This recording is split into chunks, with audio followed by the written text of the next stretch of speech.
Hello everyone, welcome to Elite. I am Chandan Jha, your English trainer. आज के इस video में हम लोग प्रेजेंट कंटिन्यूअस टेंस सीखेंगे।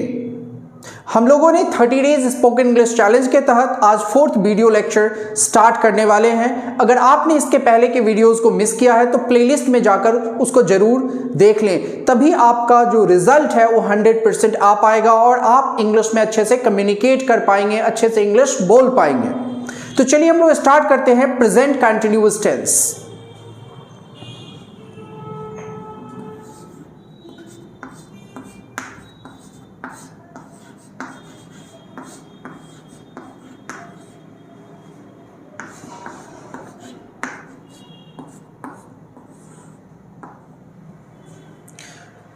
प्रेजेंट कंटिन्यूअस टेंस का स्ट्रक्चर होता है, सबसे पहले आपको सब्जेक्ट लिखना है, सब्जेक्ट के हिसाब से आपको इज एम आर लिखना है और उसके बाद V4 जो बच जाएगा ऑब्जेक्ट को लास्ट में हम लोग लिखते हैं।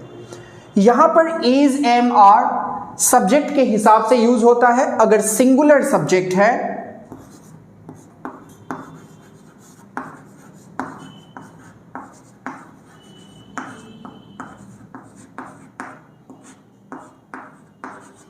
तो हम लोग इज यूज करते हैं। फॉर एग्जाम्पल ही मीन्स वह, एक आदमी, तो ही के साथ हम लोग इज लगाएंगे।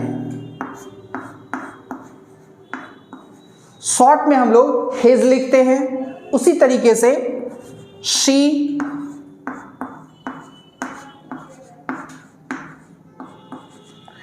मीन्स वह, एक लड़की, इसलिए इज लगेगा। शॉर्ट में शीज लिखते हैं।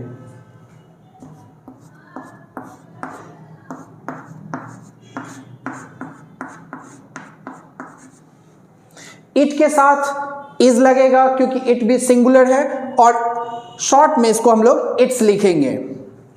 लेकिन अगर प्लूरल सब्जेक्ट हो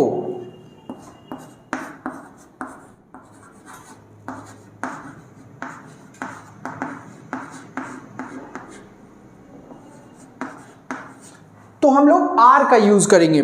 कोई भी प्लूरल सब्जेक्ट अगर होगा तो हम लोग आर का यूज करेंगे। जैसे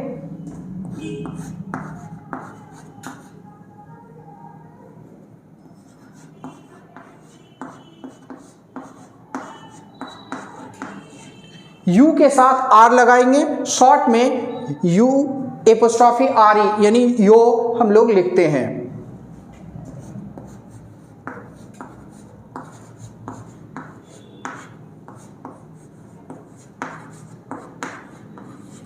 दही के साथ भी आर लगाएंगे। शॉर्ट में दही लिखते हैं।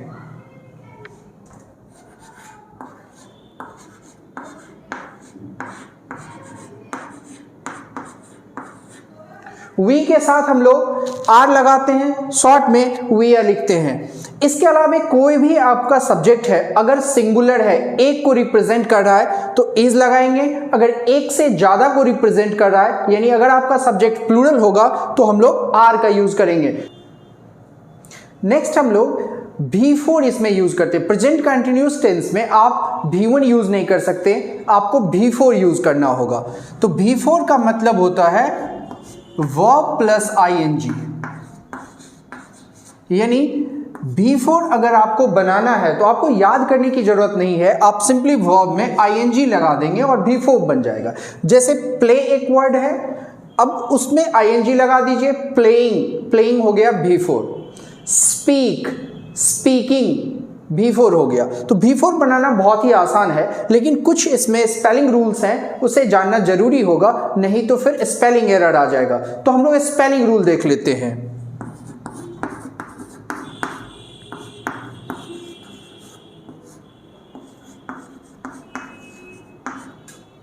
सबसे पहला रूल है कि अगर किसी भी वर्ब के अंत में कोई कॉन्सोनेंट लेटर आया और उसके पहले अगर वॉवेल है तो हम लोग कॉन्सोनेंट लेटर को 2 कर देते हैं और उसके बाद ing लगाते हैं। यहां पर वॉवेल लेटर्स 5 होते हैं, A, E, I, O, U। इसके अलावे जो 21 लेटर्स बच गया वो सारे के सारे कॉन्सोनेंट लेटर्स कहलाते हैं। तो स्पेलिंग रूल नंबर 1 है verbs ending in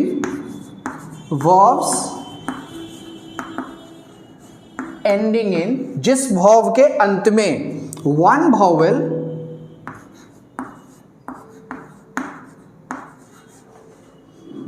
plus one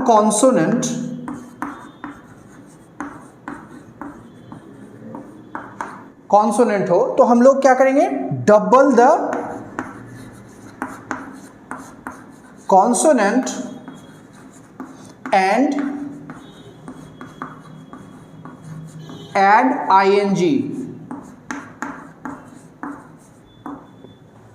जैसे एग्जाम्पल के तौर पे SIT सिट, इसमें लास्ट में टी है और यह एक कॉन्सोनेंट लेटर है, इसके पहले वावेल है आई और दोनों एक एक ही है, इसीलिए जब इसका B4 बनाएंगे तो हमारा स्पेलिंग होगा SITTING सिटिंग। उसी तरह से ट्रैवल TRAVEL, लास्ट में L है, ये कॉन्सोनेंट लेटर है, उसके पहले वावेल है E, तो इसका अगर B4 बनाएंगे तो ट्रैवल का हो जाएगा ट्रैवलिंग। यहां भी L 2 हो जाएगा, यहां T डबल है। नेक्स्ट एडमिट, एडमिट का हो जाएगा एडमिटिंग, डबल T हो जाएगा। तो रूल नंबर 1 है बहुत ही क्लियर, अगर किसी भी वर्ब के अंत में एक कॉन्सोनेंट हो, उसके पहले एक वावेल हो, तो आईएनजी लगाते समय लास्ट का जो कॉन्सोनेंट होगा उसको हम लोग डबल कर देंगे। जैसे इसमें सिंगल टी था तो डबल टी हो जाएगा, इसमें सिंगल एल है तो डबल एल हो जाएगा, इसमें सिंगल टी है डबल टी हो जाएगा। रूल नंबर 2 है, अगर किसी भी वर्ब के अंत में वर्ब्स एंडिंग इन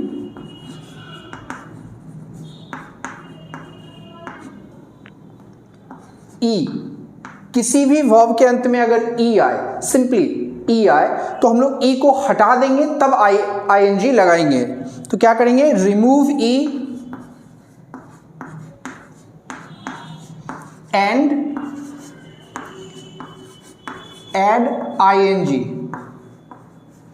जैसे डाई, DIE डाई, अब इसका जब B4 बनाएंगे, नहीं डाई नहीं, डाई में ई से पहले आई था तो डाई इसमें नहीं होगा, इस रूल में होगा राइट, इसमें सिंगल ई है, तो राइट का जब करेंगे तो राइटिंग हो जाएगा, WRIT, ई हटा देंगे तब ING लगाएंगे। जैसे मैंने अभी बोला डाई में ई है और ई से पहले आई है, तो इसका अलग रूल हो जाता है। Rule number 3, verbs ending in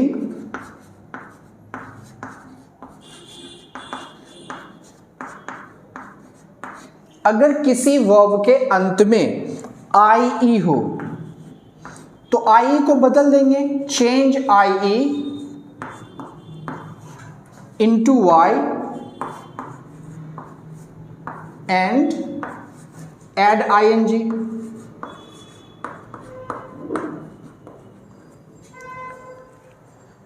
तो हम लोग क्या करेंगे, किसी भी वर्ब के अंत में अगर IE आए तो IE को Y में बदल देंगे तब ING लगाएंगे। जैसे डाई, DIE, इसमें लास्ट में E है और उसके पहले I है, यानी I और E दोनों है, तो इसका B4 बनाएंगे तो D लिखेंगे और IE के बदले Y लिखेंगे तब ING डाइंग। उसी तरह से टाई,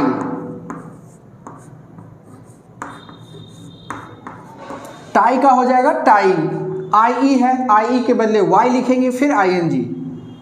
लाई, LYING, यहाँ IE के बदले Y लिखे फिर ING। यानी स्पेलिंग रूल बहुत ही क्लियर है B4 के लिए। अगर किसी भी वर्ब के अंत में सिंगल कॉन्सोनेंट हो, उसके पहले सिंगल वावेल हो, तो कॉन्सोनेंट को डबल कर देंगे तब ING लगाएंगे।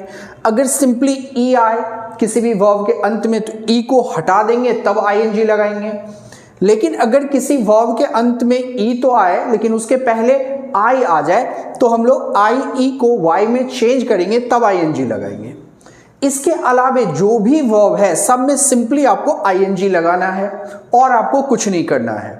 तो प्रेजेंट कंटिन्यूअस टेंस में हमेशा ही हम लोग आईएनजी लगाते हैं, यानी V4 ही हमेशा यूज होगा।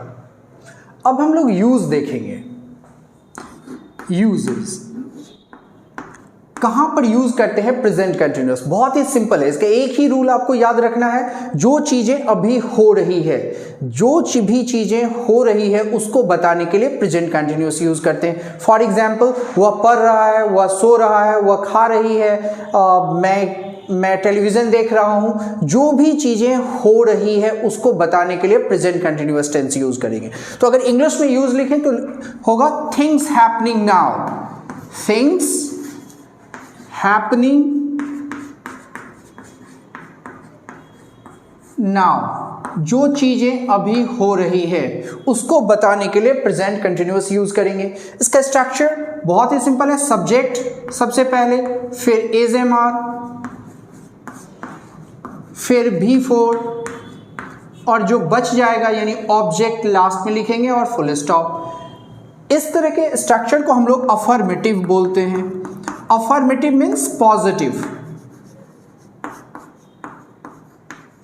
यानी ऐसा सेंटेंस जिसमें आपको नेगेटिव आप नहीं बोलते, क्वेश्चन नहीं करते, उसको हम लोग अफर्मेटिव सेंटेंस बोलते हैं। सबसे पहले आपको सब्जेक्ट लिखना है, फिर इज एम आर, फिर V4, फिर ऑब्जेक्ट।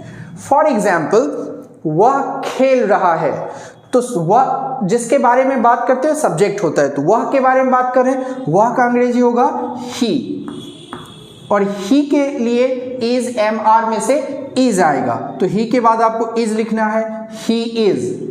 और खेलना, खेलना वर्ब है, आपको लिखना है ही इज प्लेइंग। इसमें प्ले में आईएनजी लगाए क्योंकि हमें V4 यूज करना है। अगर बोलेंगे वह क्रिकेट खेल रहा है तो सेंटेंस होगा ही इज प्लेइंग, और उसके बाद ऑब्जेक्ट लिखना है क्रिकेट, जो बच गया, यानी सबसे पहले सब्जेक्ट लिखना है, फिर सब्जेक्ट के हिसाब से इज एम आर जो भी होगा, फिर V4, फिर जो बच जाएगा उसको लास्ट में लिखेंगे। नेक्स्ट एग्जाम्पल, वे लोग डांस कर रहे हैं, they are dancing.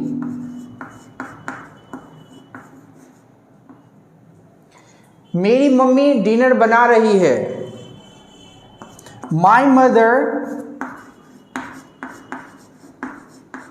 My mother singular subject है इसलिए इज लगेगा। माई मदर इज, खाना बनाना कुक होता है, तो कुक में हम लोग आईएनजी लगा देंगे। My mother is cooking dinner, जो बच जाएगा यानी ऑब्जेक्ट को लास्ट में लिखेंगे। सो सेंटेंस होगा my mother is cooking dinner. मेरे पापा न्यूज़पेपर पढ़ रहे हैं, तो मेरे पापा इंग्लिश हो जाएगा माई फादर इज, उसके बाद आ जाएगा पढ़ना, और न्यूज़पेपर दो बच गया तो पढ़ना लिखेंगे, वर्ब लिखेंगे। इसके बाद तो पढ़ना का होगा रीड, रीड में आईएनजी लगा देंगे, reading. My father is reading, मेरे पापा पढ़ रहे हैं। अब बच गया न्यूज़पेपर, लास्ट में लिखेंगे ए न्यूज़पेपर।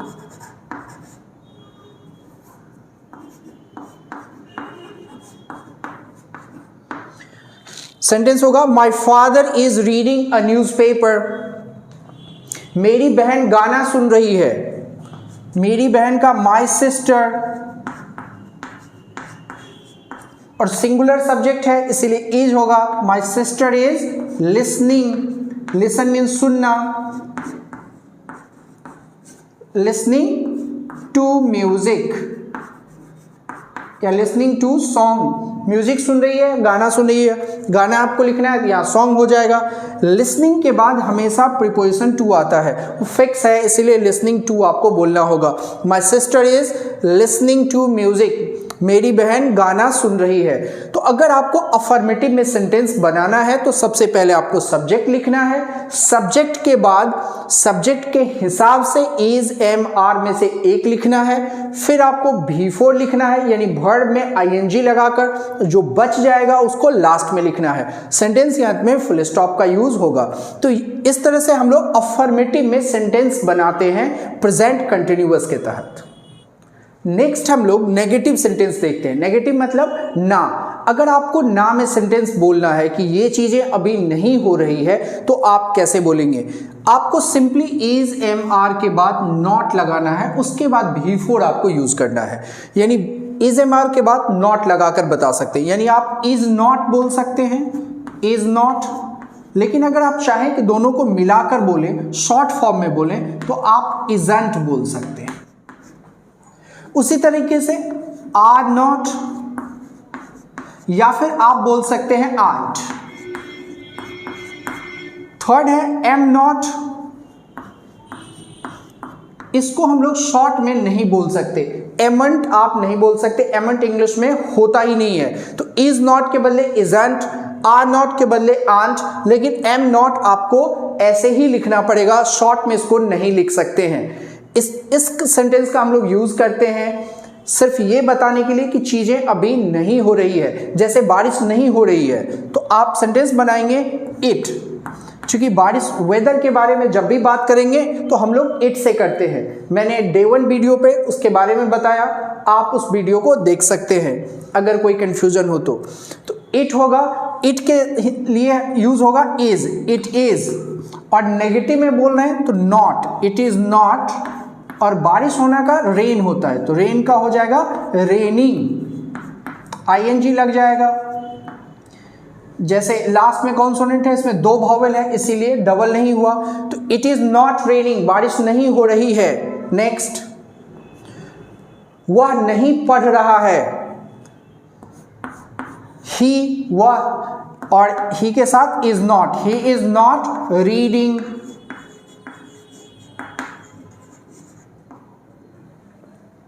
राहुल खाना नहीं खा रहा है, राहुल इज नॉट, खाना खाना ईट, ईट का ईटिंग हो जाएगा, राहुल इज नॉट ईटिंग। आप आगे और भी जोड़ सकते हैं, नाश्ता नहीं कर रहा है तो राहुल इज नॉट ईटिंग, नाश्ता का होता है ब्रेकफास्ट। ये ऑब्जेक्ट है, इसको लास्ट में लिखेंगे तो सेंटेंस हमारा हो जाएगा Rahul is not eating breakfast. Next, she is not working at the moment, she is not working at the moment।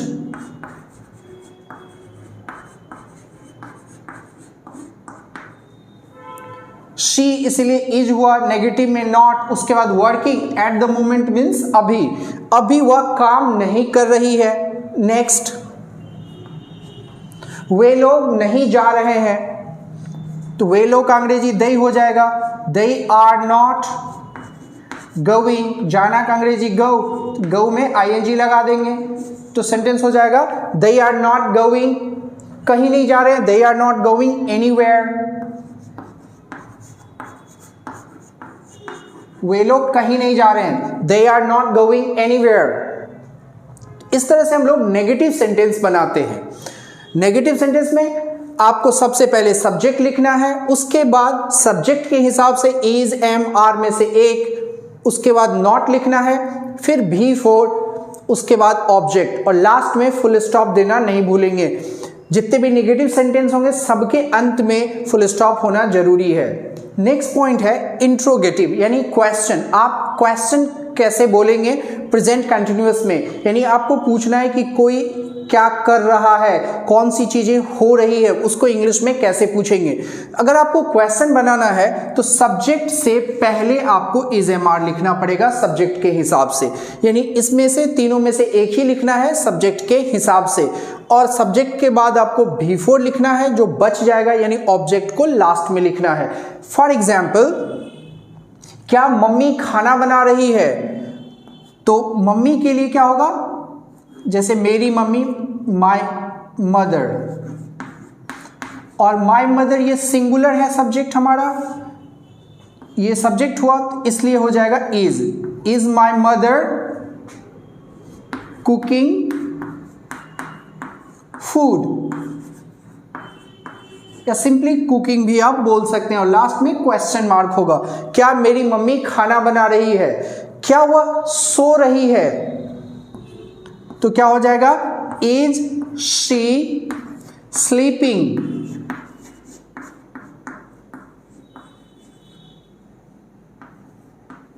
क्या कबीर गाना सुन रहा है? Is Kabir listening to song? Listening to songs. क्या कबीर गाना सुन रहा है? कबीर के कारण इज हुआ। उस तरह से नेक्स्ट एग्जाम्पल, क्या वे लोग बात कर रहे हैं? तो क्या हो जाएगा? आर दे मीन्स वे लोग, दे के कारण आर से सेंटेंस स्टार्ट होगा। Are they talking?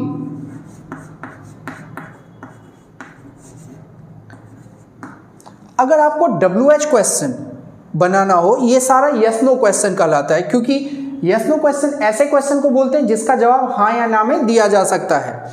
Yes no question जब भी स्टार्ट होगा इज, एम, आर से ही स्टार्ट होगा, लेकिन WH क्वेश्चन ऐसे क्वेश्चन को बोलते हैं जिसका जवाब हाँ ना में नहीं दिया जा सकता, वह WH वर्ड से स्टार्ट होता है। इसका कंप्लीट डिस्क्रिप्शन मैंने लास्ट वीडियो में बताया था, आप उस वीडियो को देखकर समझ सकते हैं। तो आपको पूछना है, जैसे वह कहाँ जा रही है, तो कहाँ का अंग्रेजी होगा? वेयर। तो आपको सबसे पहले वेयर लिख देना है, और फिर जैसे क्वेश्चन बनाते हैं वैसे क्वेश्चन बनाना है। Where is she going? वह कहाँ जा रही है? आप क्यों रो रहे हो? वाई मीन्स क्यों। Why are you crying?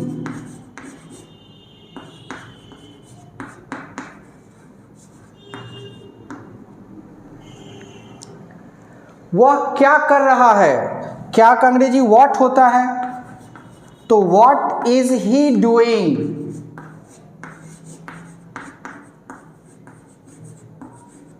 What is he doing? यानी आप जब भी क्वेश्चन बनाएंगे प्रेजेंट कंटिन्यूअस में, आपको सेंटेंस स्टार्ट करना होगा इज, एम, आर में से किसी एक से, उसके बाद सब्जेक्ट डालना होगा, फिर V4 जो बच जाएगा यानी ऑब्जेक्ट को लास्ट में डालेंगे, और फिर क्वेश्चन मार्क यूज करेंगे। क्वेश्चन दो तरह का होता है, यस नो क्वेश्चन और WH question. Yes no question is am are से स्टार्ट होगा, WH question is am are से पहले WH वर्ड लगाकर स्टार्ट होगा। हम लोग बात करेंगे प्रेजेंट कंटिन्यूअस और प्रेजेंट सिंपल में डिफरेंस क्या है, कहां पर प्रेजेंट सिंपल यूज होगा, कहां प्रेजेंट कंटिन्यूअस यूज होगा। एक जो बेसिक डिफरेंस है वह है स्टेट वर्ब्स। कुछ वर्ब्स ऐसे होते हैं जिसका हम लोग प्रेजेंट कंटिन्यूअस में यूज नहीं कर सकते, उसके बदले हमें प्रेजेंट सिंपल यूज करना होगा। फॉर एग्जाम्पल, जितने भी स्टेट वर्ब्स हैं उसका यूज हम लोग प्रेजेंट कंटिन्यूअस में नहीं कर सकते, इसलिए यहां पर मैंने नो लिखा। उसका हम लोग प्रेजेंट सिंपल में यूज करेंगे, इसलिए यहां पर यस लिखा हुआ है। ऐसे वर्ड्स लिमिटेड ही हैं, आपको ऐसे वर्ड्स को मेमोराइज करना होगा। कंप्लीट लिस्ट दिया हुआ है। जैसे स्टेट वर्ब्स जो थॉट्स और ओपिनियंस को बताए, थॉट्स और ओपिनियन अगर बताने वाला कोई स्टेट वर्ब है, उसका हम लोग प्रेजेंट कंटिन्यूअस में यूज नहीं करते हैं, प्रेजेंट सिंपल में यूज करना होगा। जैसे अंडरस्टैंड, अंडरस्टैंड मीन्स होता है समझना, इसका हम लोग यूज प्रेजेंट कंटिन्यूअस में नहीं करेंगे, प्रेजेंट सिंपल में करेंगे। नो मीन्स जानना, इसका भी यूज प्रेजेंट कंटिन्यूअस में नहीं करेंगे, प्रेजेंट सिंपल में करेंगे। थर्ड है सपोज, मानना। बिलीव, यकीन करना, भरोसा करना, विश्वास करना। मीन मतलब होता है मतलब, मीनिंग, मीन का मतलब, अर्थ। नेक्स्ट है वांट, वांट मीन्स चाहना। रिमेंबर, रिमेंबर मीन्स याद करना। फॉरगेट, भूल जाना। डिपेंड, आश्रित रहना, निर्भर रहना। अग्री, सहमत होना। ये सारे वर्ड्स थॉट्स एंड ओपिनियन से रिलेटेड हैं, ये सारे स्टेट वर्ब्स हैं, इसलिए इसका यूज हम लोग प्रेजेंट कंटिन्यूअस में नहीं करके प्रेजेंट सिंपल में करेंगे। नेक्स्ट पार्ट आता है फीलिंग्स। फीलिंग्स बताने वाला स्टेट वर्ब्स भी प्रेजेंट कंटिन्यूअस में यूज नहीं होता, प्रेजेंट सिंपल में यूज करना पड़ेगा। जैसे लाइक, पसंद करना। लव, प्यार करना। हेट, नफरत करना। फील, महसूस करना। प्रेफर, वरीयता देना, तरजीह देना, इंपॉर्टेंस देना। नीड मीन्स जरूरत होना। डिटेस्ट बहुत ज्यादा नफरत करना। अडोर बहुत ज्यादा प्यार करना, बेतहा मोहब्बत करना, प्यार करना, अडोर। नेक्स्ट आता है सेंस से रिलेटेड वर्ब्स। सेंस से रिलेटेड स्टेट वर्ब्स का भी यूज हम लोग प्रेजेंट कंटिन्यूअस में नहीं करके प्रेजेंट सिंपल में करेंगे। ये वर्ड्स है सीम प्रतीत होना, साउंड प्रतीत होना, लगना। सी मीन्स देखना, हियर मीन्स सुनना, स्मेल मीन्स सूंघना। नेक्स्ट चौथा नंबर आता है पोजेशन एंड एग्जिस्टेंस। अगर हम पोजेशन या एग्जिस्टेंस बताना चाहें, इससे इसके भी लिमिटेड वर्ब्स ही हैं जो स्टेट वर्ब्स हैं, इसका भी यूज हम लोग प्रेजेंट कंटिन्यूअस में नहीं करके प्रेजेंट सिंपल में करेंगे। जैसे बिलोंग, बिलोंग मतलब से जुड़ा होना। कंटेन मीन्स किसी चीज में होना। हैव पास होना। इंक्लूड सम्मिलित करना। ओन मीन्स ऑनर होना, मालिक होना। ओ मीन्स कर्जदार होना। पजेज पास होना, क्वालिटी होना, कोई भी चीज आपके पास है, पजेज।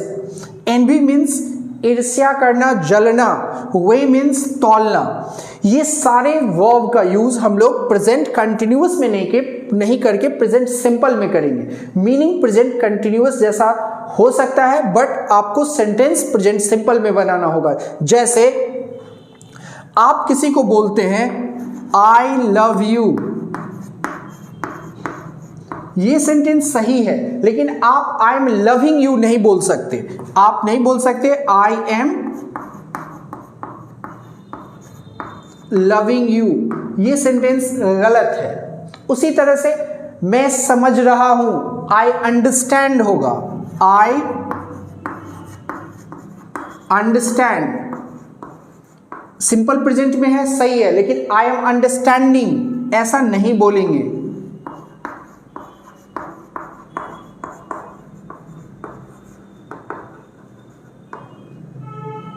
ये गलत है। उसी तरह से नेक्स्ट इट डिपेंड्स, यह निर्भर करता है। इट इज डिपेंडिंग गलत है। इट डिपेंड्स आप बोलेंगे। इट डिपेंड्स सही है, इट इज डिपेंडिंग गलत है। इट इज डिपेंडिंग ऐसा नहीं बोलेंगे। मैं आपका कर्जदार हूं, तो आप बोलेंगे I owe you. I am owing you नहीं बोल सकते। यानी जितने भी वर्ब का लिस्ट यहां दिया हुआ है सारे स्टेट वर्ब्स हैं, और इसका यूज हम लोग प्रेजेंट कंटिन्यूअस में नहीं करके प्रेजेंट सिंपल में करेंगे। जैसे मैं जानता हूं, तो आई एम नोइंग नहीं बोलेंगे, आई नो, मैं जानता हूं, आई नो होगा। मैं भूलता हूं, I am forgetting, I forget, I forgot, मैं भूल गया। यानी आप प्रेजेंट सिंपल में यूज करेंगे इन सारे वर्ब्स का, ना कि प्रेजेंट कंटिन्यूअस में। तो पहला डिफरेंस है प्रेजेंट कंटिन्यूअस और प्रेजेंट सिंपल का स्टेट वर्ब्स, जो लिमिटेड नंबर में है। नंबर 2 दूसरा डिफरेंस है, प्रेजेंट सिंपल में हम लोग परमानेंट एक्शन को बताते हैं। यानी अगर आप सिंपल टेंस में बनाना चाहते हैं, सिंपल प्रेजेंट में, तो इसमें हम लोग परमानेंट एक्शन को बताते हैं।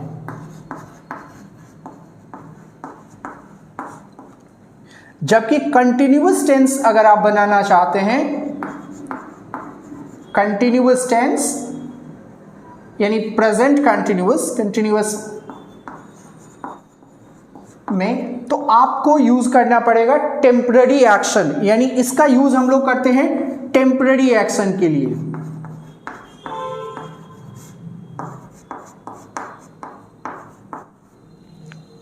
दोबारा से मैं बता दूं, सिंपल प्रेजेंट से हम लोग ऐसे एक्शन को बोलते हैं जो परमानेंट होता है, जबकि प्रेजेंट कंटिन्यूअस से टेम्पररी एक्शन को बताएंगे। जैसे मैंने ब्लैक शर्ट पहना है, तो अभी के लिए मैं बोल रहा हूं कि मैंने ब्लैक शर्ट पहना है, प्रेजेंट में बताना है, तो इसे कंटिन्यूअस टेंस में बताएंगे, क्योंकि ये टेम्पररी एक्शन है, ये परमानेंट नहीं है। तो आप बोलेंगे आई एम वियरिंग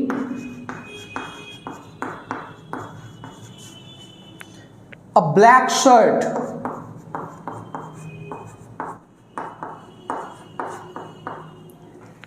लेकिन अगर इसी को आपको सिंपल प्रेजेंट से बताना हो तो आपको परमानेंट बोलना होगा, आपका एक्शन परमानेंट होना चाहिए। जैसे मैं ब्लैक शर्ट पहनता हूं, यानी एक अपना हैबिट बताते हैं, तो आप बना सकते हैं I wear a black shirt. अगर आपको बोलना है मैं खड़ा हूं, तो ये टेम्पररी एक्शन है, तो आपको कंटिन्यूअस टेंस में बनाना होगा। आपको बोलना होगा आई एम स्टैंडिंग, मैं खड़ा हूं। मैं बैठा हूं, आई एम सीटिंग। आप बोलेंगे मैं हमेशा पीछे वाले बेंच पे बैठता हूं, तो आपको तब सिंपल प्रेजेंट बनाना होगा, I always sit on the back bench. तो आपको अगर टेम्पररी एक्शन बोलना हो तो आप यूज करेंगे प्रेजेंट कंटिन्यूअस, परमानेंट एक्शन बोलना हो तो आप यूज करेंगे प्रेजेंट सिंपल। तो इस तरह से हमने इस वीडियो में प्रेजेंट सिंपल और प्रेजेंट कंटिन्यूअस में क्या डिफरेंस है इसको जाना, साथ ही साथ प्रेजेंट कंटिन्यूअस कहां पर यूज करते हैं, इसके अफर्मेटिव सेंटेंस कैसे बनाते हैं, नेगेटिव सेंटेंस कैसे बनाते हैं, इंट्रोगेटिव सेंटेंस कैसे बनाते हैं, डिटेल में इस वीडियो में हम लोगों ने सीखा। अगर इसके बावजूद आपको कोई डाउट रह गया हो, आपको कुछ पूछना हो, तो आप कमेंट करके पूछ सकते हैं और मैं उसका जवाब जरूर दूंगा। इस वीडियो में इतना ही। Thanks for watching, bye bye.